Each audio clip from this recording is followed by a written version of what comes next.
Hello everyone, today I'm going to be teaching you how to play any aggro deck in Hearthstone. First we're going to start with Space Hunter, and second we'll do Token Druid after this.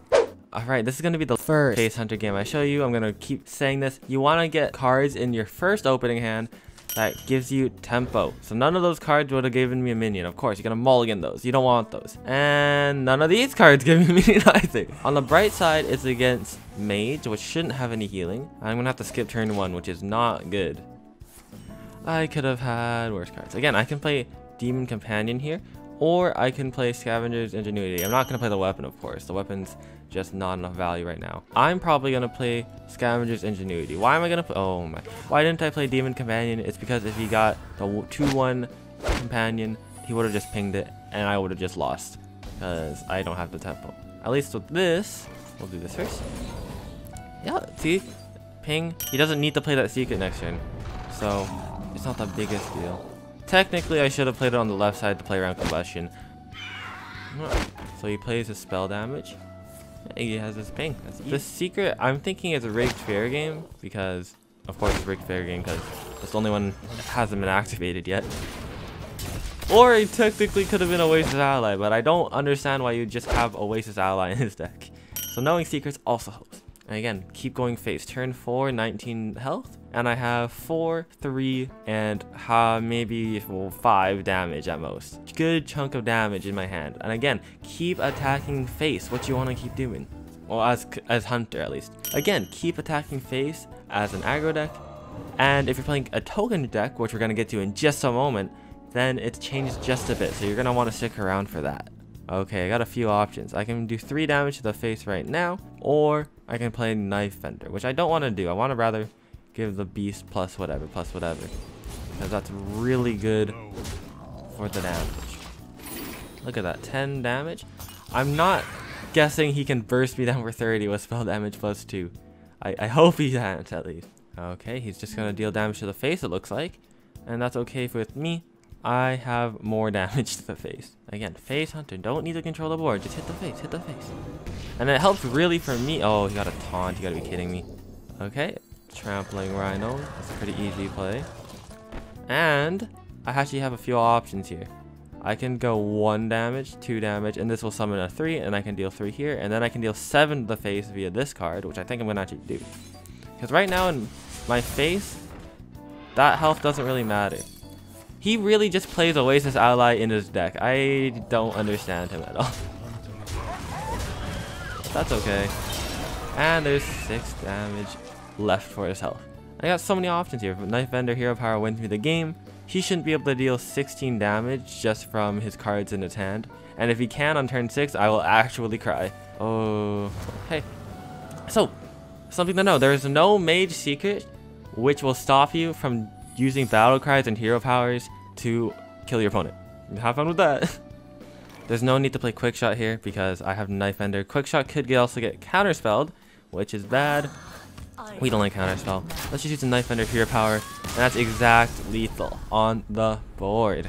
So I got 2 options. I can coin the tracking. I don't think I want to yet because the coin might be useful later, and coin in tracking isn't going to give you that much tempo. Yeah, so he hero powers on 2. So there is an argument here that I could have coined and they could have done 2 more damage to the face. Big deal, 2 damage to the face, I say. Considering he hasn't played anything yet, I don't think it's a token druid. Alright, next, again, we should draw first because in case I get Wolpertinger, this is why we draw first, because if I just play Demon Companion first, I'd have to coin this out, and I don't want to use the coin on a 1-mana spell like this. Overgrowth. So that's telling me I need to really start dealing damage to the face. I'm most likely going to play the weapon, because that's 6 to the face. I'm going to tracking first, because I'm probably going to play Demon Companion too. So draw first. Always draw first. I'm going to take Adorable Infestation. I know the hatchet's good. I think Adorable Infestation is just more damage right now, so that's why I'm going to pick it. I'm going to give it to the guy. I'm going to play my hatchet, and I'm going to deal 9 to the face this turn. Face Hunter, deal damage to the face. Who would have guessed? Just a reminder for face decks, you need to win before turn 10. If you don't win before turn 10, there's a good chance you're not going to win that game. So get your opponent low as fast as possible, because you need to win early. Okay, so he just played a taunt last turn. That's all he did, really. This is why we keep this thing. That's 1 damage to the face, and more importantly, that's a huge taunt out of my way.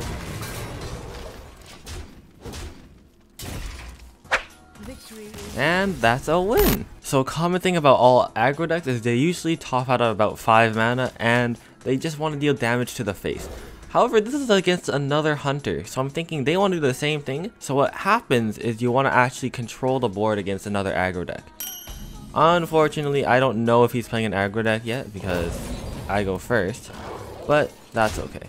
When you mulligan, of course, you mulligan for the low cost cards that gives you minions or presence on the board. So that's why I got rid of the 1 mana spell. So here's a problem. I drew both quick shots and that's really bad. Here's what I want to do. Again, I want to go face because a 2-1 to a 1-1 is a really bad trade for me. And I'll play the Fell Mod just to get some more board presence. As you can see, the next turn or two, I'm not going to have a lot of board or presence because look at my hand. Plays Wound Prey. And he plays the Hatchet after.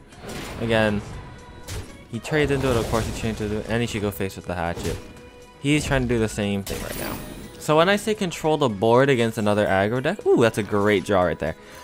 I mean, do it in a way where you're making the best draws or best trades you can without sacrificing board presence. So for example, of course the 1-1 on the last turn should have gone against to the 2-1. That's a good trade for him. But I'm not putting a 2-1 to a 1-1. That makes no sense. I might as well just done 2 damage to the face. Right here, I see that he's just playing a bunch of minions, of course, and he does a good trade. What he does. So 1 mana 1-2. I really don't want that spell burst to activate. That would suck in general. And attacks into a 1-1. Okay, so I drew a great top deck again with Headhunter's Hatchet. Play a minion, of course. Trade into the 1-2. Why not go face here?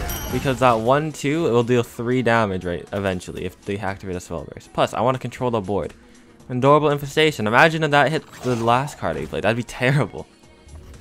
So, right now against Face Hunter, I do have less health, and that's very scary, especially against Face Hunter. Ooh, great top decks! Oh my gosh, I'm top decking. I'm top decking amazing this game. Against Face Hunters, that's really bad having low health because I have 6 bursts in my hand and it has a hero power. But right now, I'll show you why we need to control the board. So I don't really want to deal 2 to myself right now, I'm gonna be honest. But I think I can have enough room right now to deal 2 to myself like that. And then I'm gonna do some trades. Gotta be careful. See, look at this board. I have lethal on the board right now, and he pretty much has to deal 12 damage this turn to win. That's why we want to control the board. Look at that. Masterful. And that's a win. Alright, so this is a token deck. Token decks are aggro decks that just make a bunch of tokens on the board so they can get big board presence. Gibberling is it's not a solid card. It's an amazing card in this matchup. You know why? 1, 2. And then I can do it again. And I can do it again. And the hunter's not having any fun today. So he takes out my guy, which is expected. You probably should have taken out the guy. What would kill him right now is Power of the Wild, which unfortunately I don't have.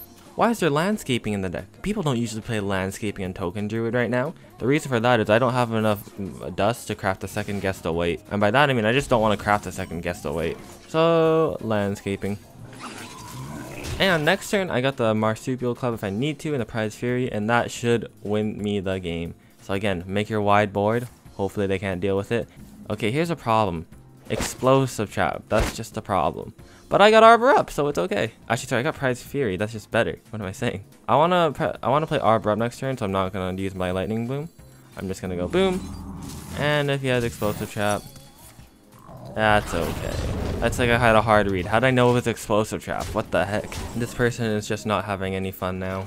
You know what? I actually might just play Soul the Forest, because it gives me the same board with the setup of Arbor Up next turn. And I don't like the trades Arbor Up gives me. So I'm just gonna play Soul of the Forest. 1, 2, 3. And then bam. Same board.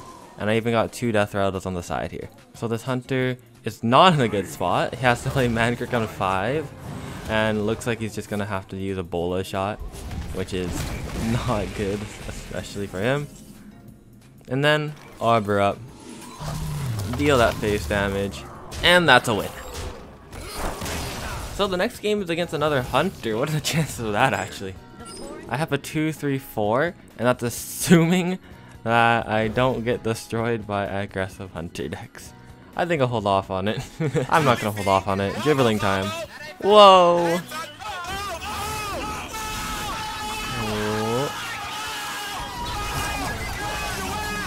There we go, dribblings. In a wide board, get ready for Soul of the Forest. It'd be better if it was Pride's Fury or Arbor Up, but you know, you can't pick and choose. He plays his own Adorable Infestation, that's okay. He still should trade into the 1/1, because that's how it works. Second Adorable Infestation is actually kind of troublesome, but not the worst troublesome.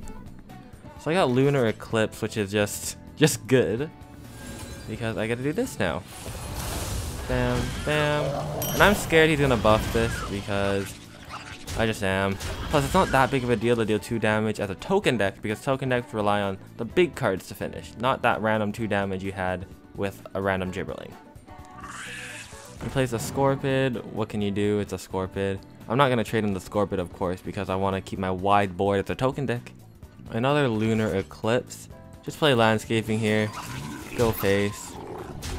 And hopefully the hunter can't take out the board. Dire Frenzy is a problem, but not the biggest problem because Soul of the Forest gives me insane value. So we go like this, and then Soul of the Forest. And I want to keep my taunt up just because I think it's just useful. So now would be a great time for top deck Arbor Up. I have 10 damage on the board. There's nothing here that will really save me, but I also don't think I need to play Gibberling right now, so I'm not going to play it yet. This is okay. I got 10 damage, 11 damage, 12 damage if I want a hero power. Alternatively, I can take out Trampling Rhino. I don't think there's a need to right now, so I'm not going to. I'm going to put it on one of these ones to give me more incentive to attack into the one that has a death threat on. I mean, I'm just going to play my minions and attack the face. Because unless it's like the last hunter for some reason that was running Explosive Trap, he should not be able to deal with the wide board. Just a little reminder while we're here, where I haven't seen a token deck in a long time that's run an amount of burst damage. So for example, I can't deal 8 damage out of nowhere with the token deck. So he's just playing a bunch of minions. That tells me he can't deal with the board. And it looks like that's another win for the token deck. And we'll give him the well played. I hope you learned something for all these videos. If you have, leave a comment below and tell me what helped and what didn't work. If something didn't work, you can tell me too, so I know what to do to make your Hearthstone learning a bit better. I'm going to have a lot more guides up soon, so make sure you subscribe and don't miss out any of these deck guides. Next time I'm going to be doing a mid-range deck, and the one after that I'm going to be teaching you control decks. So look out for those. Thanks for watching. See you next time.